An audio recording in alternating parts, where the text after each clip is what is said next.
नमस्कार. आज आपण अशा एका विषयावर बोलणार आहोत ज्याच्याबद्दल बरेच जण कन्फ्यूज आहेत.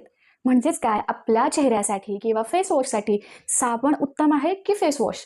मग नेहमीसारखंच चला आज पण आपण हे खूप साध्या, सरळ आणि सोप्या भाषेत समजून घेऊयात. आजकाल आपण खूप साऱ्या ॲडव्हर्टाइजमेंटमध्ये किंवा सोशल मीडियावर किंवा छोट्या-मोठ्या रील्समध्ये देखील बघत असतो किंवा असं खूपदा आपण ऐकलेलं आहे, की आपल्या चेहऱ्याच्या स्किनसाठी म्हणजेच चेहरा स्वच्छ करण्यासाठी साबण वापरू नये. साबण वापरला नाही पाहिजे किंवा फेस वॉशच वापरला पाहिजे. मग आता याच्यामध्ये काय खरं, काय खोटं, हे कितपत अगदी योग्य आहे बोलणं? तर ह्या सगळ्या गोष्टी आपण समजून घेऊयात. आपल्या चेहऱ्याची स्किन ही आपल्या शरीराच्या स्किनपेक्षा थोडी जास्तच नाजूक असते. त्याच्यामुळे आपल्या चेहऱ्यासाठी जे काही आपण यूज करणार आहोत, आपल्या स्किनसाठी जे काही सोप्स आहेत, फेस वॉश किंवा इतर प्रोडक्ट, त्यांचं फॉर्म्युलेशन ही वेगळ्या पद्धतीने बनवलेलं असतं, कारण स्किन मॅटर करते. आता आपण एक छोटासा विचार करून बघूया. आपले आजी-आजोबा आधीच्या काळामध्ये कुठलेही फेस वॉश नसताना किंवा इव्हन त्यावेळी साबणसुद्धा नव्हते. आणि सीरम, क्रीम हे जे काही आज आपण यूज करतो हे त्या काळात नव्हते. तरीसुद्धा ते आपल्या स्किनला स्वच्छ, निथळ आणि हेल्दी ठेवायचे आणि तशा स्किनसोबत ते हॅपी राहायचे देखील. मग आता याचा अर्थ असा नाही आहे की आजकाल जे स्किन केअर प्रोडक्ट आहेत किंवा अजून काही इतर प्रोडक्ट आहेत, ते सगळे बिनकामाचे आहेत किंवा निरुपयोगी आहेत, असं नाही आहे. फक्त याचा अर्थ एवढाच मला सांगायचा आहे की प्रत्येक प्रोडक्ट हा प्रत्येकाच्या स्किनला आवश्यक आहेच, असं बिलकुल नाही आहे. पूर्वीच्या काळी लोक अगदी नैसर्गिक प्रोडक्ट म्हणजेच काय, मुलतानी माती असेल किंवा बेसन, हळद, इव्हन तांदळाचं पीठ, दही यांसारख्या होम रेमेडीज ट्राय करायचे. शिवाय त्यांची लाईफस्टाईल, त्यांचं खाणं-पिणं म्हणजे त्यांचा एकंदरीत सात्विक आहार आणि त्यावेळचं प्रदूषण हे आजपेक्षा खूप वेगळं होतं त्या काळी.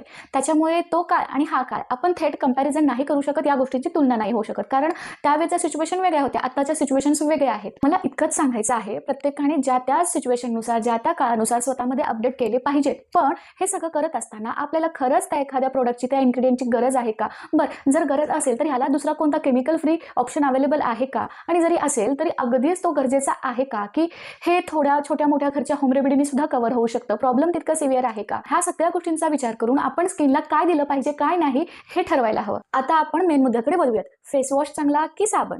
तर पहिल्यांदा आपण बोलूयात साबणाबद्दल. साबणाचा पीएच हा थोडा जास्तच असतो. म्हणून जेव्हा आपण तो यूज करतो तर बऱ्याच जणांना असं जाणवतं, की चेहरा थोडा ड्राय पडलाय किंवा असा ताणल्यासारखा झालाय, थोडा स्ट्रेच झालाय. तर हे कशामुळे होतं? जेव्हा एखाद्या प्रोडक्टचा पीएच जास्त असतो, स्पेशली साबणबद्दल बोलूयात. जर साबणाचा पीएच जास्त असेल तर हा जास्त पीएच असणारा साबण तुमच्या चेहऱ्याच्या स्किनमध्ये जे ऑइल आहे ते जरा जास्तच प्रमाणामध्ये खेचून घेतं. म्हणजेच काय, जरा जास्तच स्किन कोरडी होते अशा जास्त पीएचवाल्या साबणनी. आता या उलट बघूयात फेस वॉश. फेस वॉश बनवताना आपल्या चेहऱ्याची स्किन लक्षात ठेवून हा फेस वॉश बनवला जातो. फेस वॉश तुमच्या चेहऱ्यावरील जास्त तेल शोषून घेत नाही, चेहरा कोरडा बनवत नाही आणि शक्य तितकं आपल्या चेहऱ्याच्या स्किनचा बॅरियर जपण्याचा प्रयत्न करत असतो. मग आता प्रश्न उरतो की साबण वापरायचाच नाही का? तर नाही, याचं उत्तर असं नाही मला सांगता येणार. तर याचं उत्तर आहे डिपेंड्स. जर तुमची स्किन अगदीच नॉर्मल असेल, साबण वापरून देखील ती कोरडी होत नाही किंवा त्याच्यावर काही पिंपल्स येत नाहीयेत किंवा अजून काही प्रॉब्लेम होत नाहीये, मग तर तुम्ही साबण कंटिन्यू करू शकतात, साबण यूज करू शकतात. पण जर का तुमची स्किन अगदी सेन्सिटिव्ह आहे, वरचीवर लाल होतीये किंवा त्याला पिंपल्स येत आहेत, तर अशा छोट्या-मोठ्या गोष्टी जर तुमच्या स्किनवर, फेसवर होत असतील, तर मग तुमच्यासाठी एखादा माइल्ड फेस वॉश किंवा अगदी चांगला क्लिन्झर हाच बेस्ट ऑप्शन ठरू शकतोय. बाजारामध्ये किंवा आपण जर मार्केट जर एक्सप्लोर केलं तर आपल्याला ना सोप फ्री बार्स मिळतात. म्हणजेच काय असतं हे, तर ते दिसायला अगदी साबणासारखेच असतात, पण त्यांचे फॉर्म्युलेशन्स हे थोडे वेगळे असतात आणि त्यातले काही प्रकार हे आपल्या चेहऱ्यासाठी देखील योग्य ठरू शकतात. त्याच्यामुळे लक्षात घ्या, सगळेच साबण वाईट आणि सगळेच फेस वॉश चांगले असतात आपल्या स्किनसाठी, चेहऱ्यासाठी असं म्हणणं योग्य नाही. शेवटी एकच महत्त्वाचं आहे, तुमची स्किन, तुमच्या स्किनची गरज आणि त्याच्यानुसार योग्य इन्ग्रेडियंट्स असणारा प्रोडक्ट, मग तो साबण असू देत किंवा फेस वॉश असू दे, तर या सगळ्या तुमच्या बेसिक रिक्वायरमेंट फुलफिल करणारा एखादा प्रोडक्ट हाच तुमच्या स्किनसाठी, तुमच्या चेहऱ्यासाठी बेस्ट ऑप्शन ठरू शकतो.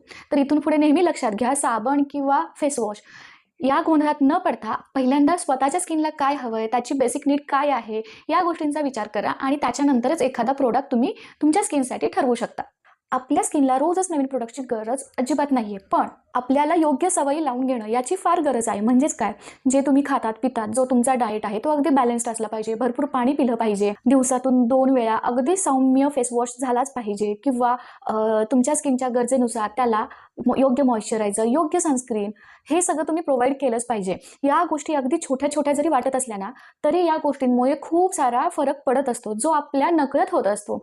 आणि या जर गोष्टी तुम्ही अगदी काटेकोरपणे फॉलो केल्याच तर कोणत्याही महागड्या प्रोडक्टपेक्षा त्या जास्त महत्त्वाच्या ठरू शकतात. तुम्ही कोणताही प्रोडक्ट हे ट्रेंड बघून किंवा एखादी ॲडव्हर्टाइजमेंट बघून नका घेऊ. फक्त तुमची त्वचा समजून घ्या, तुमच्या त्वचेसाठी आवश्यक इन्ग्रेडियंट समजून घ्या आणि त्याच्याप्रमाणे तुम्ही तुमचे प्रोडक्ट्स निवडू शकतात. चांगलं स्किन केअर म्हणजे खूप सारे प्रोडक्ट्स असा अर्थ नाहीये त्याचा. तर चांगलं स्किन केअर म्हणजे काय, तर योग्य माहिती आणि योग्य निवड. या 2 गोष्टी जर तुम्हाला समजल्या तर तुम्ही तुमचा स्किन केअर अगदी बेस्ट बनवू शकतात. स्किन केअर फॉलो करून तुम्ही तुमच्या स्किनला अगदी हेल्दी आणि ग्लोवी बनवू शकतात. आजचा हा व्हिडिओ तुम्हाला कसा वाटला, अगदी मोजक्याच शब्दामध्ये मी तुम्हाला सांगण्याचा प्रयत्न केलेला आहे. तर तुम्हाला हा व्हिडिओ कसा वाटला, आवडला असेल तर नक्की लाईक करा.